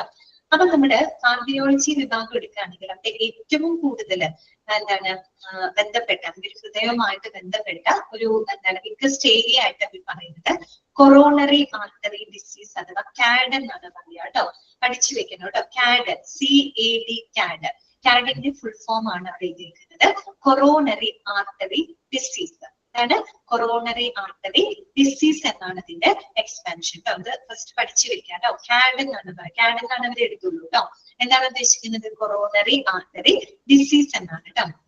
അതായത് നമ്മുടെ കൊറോണറി ആർട്ടറി എന്ന് പറഞ്ഞാല് നമ്മുടെ ഹാർട്ടിലൂടെ ഓക്സിജനേറ്റഡ് ആയിട്ടുള്ള ബ്ലഡ് എത്തിക്കുന്ന ആർട്ടറിയാണ് കേട്ടോ. നമ്മുടെ ഹൃദയത്തിലോട്ട് ഓക്സിജനേറ്റഡ് ആയിട്ടുള്ള ബ്ലഡ് എത്തിക്കുന്ന ആർട്ടറിനെയാണ് എന്ത് പറയുന്നത്? കൊറോണറി ആർട്ടറി എന്ന് പറയുന്നത് കേട്ടോ. അപ്പൊ ഈ കൊറോണറി ആർട്ടറി ഡിസീസ് എന്ന് പറഞ്ഞാല് നമുക്ക് ഹാർട്ട് അറ്റാക്ക് ഉണ്ടാകുന്ന സെയിം കാരണങ്ങൾ കൊണ്ട് തന്നെയാണ് നമുക്ക് ഇങ്ങനെയുള്ള ഒരു ഡിസീസ് ഉണ്ടാവുന്നത് കേട്ടോ. ഹാർട്ട് അറ്റാക്ക് ഉണ്ടാവില്ലേ, അതേ കാരണങ്ങൾ കൊണ്ട് തന്നെയാണ് ഈ ഒരു കാഡ്, കൊറോണറി ആർട്ടറി ഡിസീസ് ഉണ്ടാവുന്നത്. ഞാൻ പറഞ്ഞല്ലോ, അതായത് ഹാർട്ടിലോട്ട് പോകുന്ന ഓക്സിജനേറ്റഡ് ബ്ലഡ് എത്തിക്കുന്ന ആർട്ടറിനെയാണ് നമ്മൾ കൊറോണറി ആർട്ടറി എന്ന് പറയുന്നത്. അപ്പൊ ഇതിലൂടെ ബ്ലഡ് പാസ് ചെയ്യുന്നുണ്ട്. ഈ ബ്ലഡില് എന്തുണ്ടായിരിക്കും? കൊളസ്ട്രോൾ ഉണ്ടായിരിക്കും. അപ്പൊ നമ്മുടെ ഭക്ഷണമൊക്കെ കഴിക്കുമ്പോൾ നമ്മുടെ ശരീരത്തിലോട്ട് ചെല്ലുന്ന കൊഴുപ്പൊക്കെ ഉണ്ടല്ലോ, പ്രത്യേകിച്ച് ബാഡ് കൊളസ്ട്രോൾ. ഗുഡ് കൊളസ്ട്രോളും ഉണ്ട്, ബാഡ് കൊളസ്ട്രോളും ഉണ്ട്. അപ്പൊ ഇതിനകത്ത് ഈ ബാഡ് കൊളസ്ട്രോളും ഈ പറയുന്ന ബ്ലഡിലൂടെ പാസ് ചെയ്യുന്നുണ്ടോ. അപ്പൊ എന്ത് സംഭവിക്കും? നമ്മുടെ ബ്ലഡിനകത്തുള്ള കൊഴുപ്പുണ്ടല്ലോ, ഫാറ്റ്, അത് ഈ ആർട്ടറിയുടെ ഉള്ളിൽ സ്റ്റിക്ക് ചെയ്യാൻ തുടങ്ങും. എന്നുവെച്ചാൽ ഈ ആർട്ടറിക്ക് അകത്ത് ഇങ്ങനെ പറ്റി പിടിച്ചിരിക്കാനായിട്ട് തുടങ്ങും. അങ്ങനെ അതിങ്ങനെ സ്റ്റിക്ക് ചെയ്ത് അവസാനം ഒരു പ്ലേക്ക് പോലെ ഫോം ചെയ്യും. അവസാനം അത് അതായത് ഒരു അടങ്ങിയിരിക്കും. അത് അങ്ങനെ അവിടെ ഇങ്ങനെ ഒട്ടിപ്പിടിച്ച് അവസാനം അത് ഫ്രാക്ചർ ആവാൻ തുടങ്ങും. എന്നുവെച്ചാൽ അത് പൊട്ടാനായിട്ട് ആരംഭിക്കും.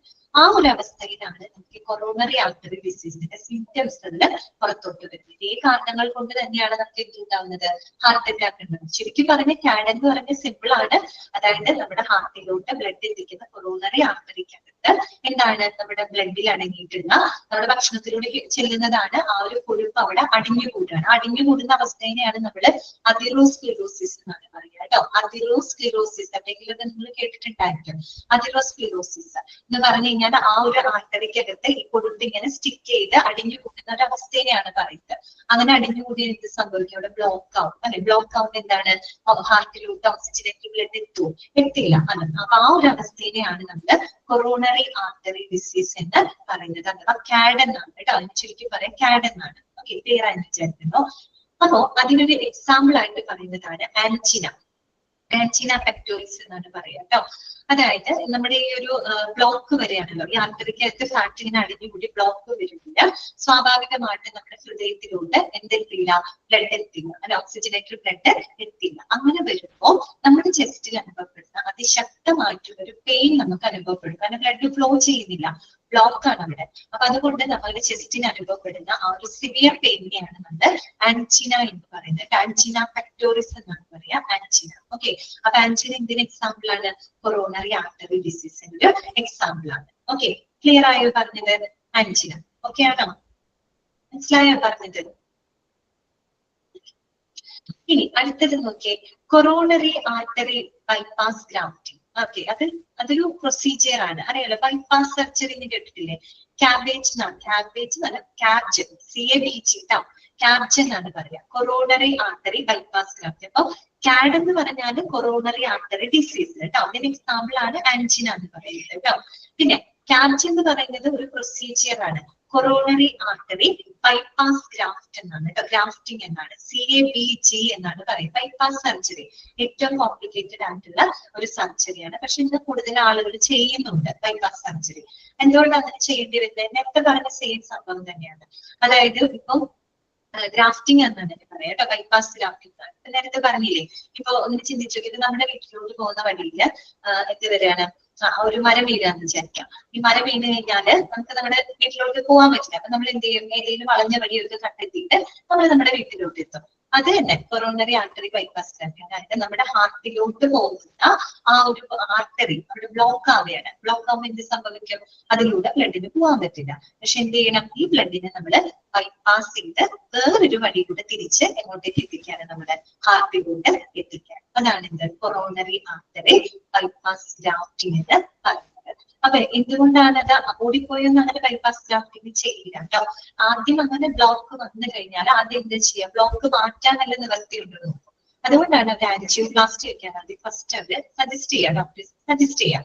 പക്ഷെ ആൻജിയോപ്ലാസ്റ്റി മൂലം നമുക്ക് ആ ബ്ലോക്ക് മാറ്റാനായിട്ട് പറ്റില്ല എന്നുണ്ടെങ്കിൽ എന്ത് ചെയ്യും, അപ്പൊ എന്താണ്, നമുക്ക് ആ ബ്ലഡിനെ തിരിച്ച് ബൈപ്പാസ് ചെയ്ത് ഹാർട്ടിലോട്ട് എത്തിക്കണം.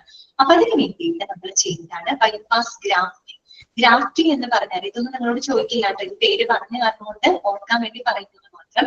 ഗ്രാഫ്റ്റ് എന്ന് പറയുമ്പോൾ നമ്മുടെ ശരീരത്തിന്റെ വേറൊരു ഭാഗത്ത് നിന്ന് ഈ നമ്മള് ബ്ലഡ് വെസൽ എടുക്കുകയാണ്, ആർട്ടറി എടുത്തിട്ട് ബ്ലോക്ക് ആയ ആർട്ടറിയുടെ അടുത്തായിട്ട് നമ്മൾ ഫിറ്റ് ചെയ്ത് കൊടുക്കുകയാണ്. എന്നിട്ട് ബ്ലോക്ക് ആയ ആർട്ടറിയിൽ നിന്നുള്ള ബ്ലഡിനെ നമ്മൾ എന്ത് ചെയ്യാണ്, പുതിയ ഗ്രാഫ്റ്റ് മീൻസ് പുതിയതായിട്ട് അറ്റാച്ച് ചെയ്ത ബ്ലഡ് വെസൽ ഉണ്ട്, ആ ഗ്രാഫ്റ്റിലൂടെ നമ്മൾ ബൈപ്പാസ് ചെയ്ത് എങ്ങോട്ടേക്ക് എത്തിക്കാണ്, ഹാർട്ടിലൂടെ എത്തിക്കാണ്. ഇതാണ് ക്യാബ്ജ് അഥവാ ബൈപ്പാസ് എന്ന് പറയുന്നത്. കൊറോണറി ആർട്ടറി ബൈപ്പാസ് ഗ്രാഫ്റ്റിംഗ് എന്നാണ് പറയുന്നത്. അപ്പൊ ഇങ്ങനെയുള്ള കാര്യങ്ങളൊക്കെ ഏത് ഡിപ്പാർട്ട്മെന്റിലാണ് ചെയ്യുന്നത്, കാർഡിയോളജി ഡിപ്പാർട്ട്മെന്റിനകത്താണ് ചെയ്യുന്നത്. നിങ്ങൾ എന്ത് പഠിച്ചാൽ മതി, CADന്റെ ഫുൾ ഫോം പഠിച്ചു വെക്കും, കൊറോണറി ആർട്ടറി ഡിസീസ്.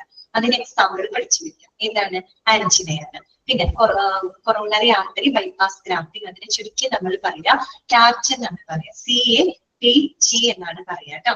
ഓക്കെ, അത്രയും മനസ്സിലാക്കി വെച്ചാൽ മതി. പിന്നെന്താണ്, cardiovascular surgery that deals with the surgical treatment of heart and blood vessels കേട്ടോ.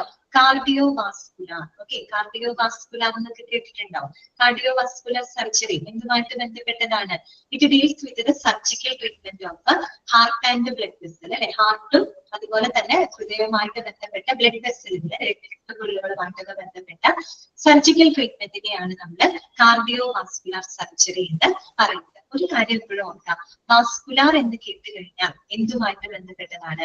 ബ്ലഡ് വെസലുമായിട്ട് ബന്ധപ്പെട്ടതാണ് കേട്ടോ. വാസ്കുലാർ എന്ന് കേട്ട് കഴിഞ്ഞാൽ വെസൽ എന്ന് ഓർക്കാം. എന്ത് വെസലാണ്? ബ്ലഡ് വെസലാണ് കേട്ടോ. രക്തക്കുഴലുകളുമായിട്ട് ബന്ധപ്പെട്ടതാണ്. അതുകൊണ്ടാണ് അവർ പറഞ്ഞത് കാർഡിയോ വാസ്കുലാർ എന്ന് പറയുമ്പോൾ cardio related to heart, vascular related to blood vessel. Okay, അതാണ് അവിടെ പറഞ്ഞത് surgical treatment of heart and blood vessels. Okay, ഇനി അടുത്തും കൂടെ പറഞ്ഞു നിർത്താം കേട്ടോ. Cardiac surgery involves procedures like bypass surgeries, നമ്മളിപ്പോ പറഞ്ഞില്ലേ ബൈപ്പാസ് സർജറിയില്, പിന്നെ വാൽവ് റിപ്പയറില്, valve replacement and surgery for congenital defects. Congenital എന്ന് പറഞ്ഞാൽ എന്താണ്?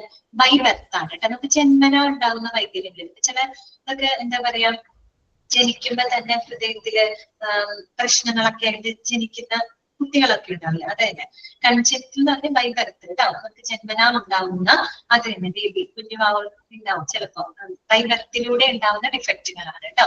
ഹൃദയ സംബന്ധമായ ഡിഫക്റ്റുകൾ ഇതൊക്കെ കൈകാര്യം ചെയ്യുന്നത് ഏതാണ്? കാർഡിയക് സർജറി എന്ന് പറയുമ്പോൾ അതിനകത്ത് എന്തൊക്കെ വരുന്നുണ്ട്? ബൈപ്പാസ് സർജറികൾ വരുന്നുണ്ട്, വാൽവ് റിപ്പയറുകൾ വരുന്നുണ്ട്, വാൽവ് റീപ്ലേസ്മെന്റുകൾ വരുന്നുണ്ട്. ഓക്കെ, പിന്നെ സർജറി ഫോർ കൺജെനിറ്റൽ ഡിഫക്ട് കേട്ടോ. അതായത് ജന്മനാ ഉണ്ടാവുന്ന വൈകല്യങ്ങളുടെ അത്തരത്തിലുള്ള സർജറികളൊക്കെ അതിനകത്ത് ഇൻവോൾവ് ചെയ്യുന്നുണ്ട് കേട്ടോ. ഇനി നേരത്തെ പറഞ്ഞതാണ് vascular deals with the disease of blood vessels. Important ആണ്, അണ്ടർലൈൻ ചെയ്ത് വെക്കുക. ഇനി മറക്കരുത് കേട്ടോ. വാസ്കുലാർ എന്ന് കേട്ടാൽ വെസൽ, എന്ത് vessel? Blood vessel. So vascular deals with the disease of blood vessels കേട്ടോ. ബ്ലഡ് വെസലുമായിട്ട് ബന്ധപ്പെട്ട അസുഖങ്ങളാണ് വാസ്കുലാർ എന്നുകൊണ്ട് ഉദ്ദേശിക്കുന്നത്. പിന്നെ pace maker implantation treatment four myocardial infarction is also done in this department. Pace maker അല്ലെ, pace എന്ന് പറഞ്ഞ വാക്കിന്റെ അടുത്ത് എന്താ? പേസ്, വേഗത എന്നുള്ള അർത്ഥമാണ് അല്ലെ. പേസ് എന്ന് വെച്ചാൽ എന്താ? വേഗത. പേസ് മേക്കർ ഇംപ്ലാന്റേഷൻ ഒക്കെ എന്തായിരിക്കും? നമ്മുടെ ഹാർട്ടിന്റെ ബീറ്റ് ഉണ്ടല്ലോ, അതിന്റെ വേഗത, അതിന്റെ ബീറ്റ് കൺട്രോൾ ചെയ്യുന്നതിന് വേണ്ടിയിട്ട് നമ്മൾ വെക്കുന്ന ഒരു ഡിവൈസ് ആണ്. എല്ലാവർക്കും വെക്കേണ്ട, ഹൃദയസ്പന്ദനം ഭയങ്കര കുറഞ്ഞൊക്കെ പോകുന്ന അവസ്ഥയിൽ പേസ് മേക്കർ ഫിറ്റ് ചെയ്യുന്നതായിട്ട് വരും കേട്ടോ. പേസ് ആണ് അവിടെ ചെയ്യുന്നത്, വേഗത കൺട്രോൾ ചെയ്യാൻ കേട്ടോ. Pace maker implantation. പിന്നെ എന്താണ്? Treatment of myocardial infarction. ആ പേര് കേട്ട് പേടിക്കേണ്ട. മയോകാർഡിയൽ ഇൻഫാക്ഷൻ എന്ന് പറഞ്ഞാൽ എന്താണ്? ഹാർട്ട് അറ്റാക്ക് കേട്ടോ. അതെ, ഹാർട്ട് അറ്റാക്ക് കേട്ടോ. മയോകാർഡിയൽ ഇൻഫാക്ഷൻ എന്ന് പറഞ്ഞാല് ഹാർട്ട് അറ്റാക്ക് ആണ് കേട്ടോ. ഹാർട്ട് അറ്റാക്ക് ഇല്ലേ, അതല്ലേ, അതിനെയാണ് മയോകാർഡിയൽ ഇൻഫാക്ഷൻ എന്ന് പറയുന്നത് കേട്ടോ. Okay, that is also done in this department. ഇനി മയോകാർഡിയൽ ഇൻഫാക്ഷൻ എന്താന്ന് ചോദിക്കുമ്പോൾ ആലോചിച്ചിരിക്കരുത്, ഹാർട്ട് അറ്റാക്ക് തന്നെയാണ് കേട്ടോ.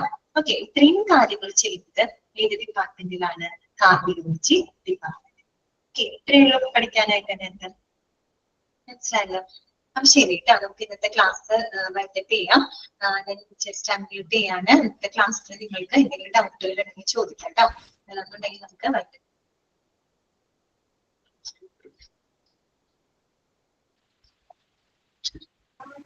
Thank you, ma'am. Thank you, ma'am. Thank you, ma'am.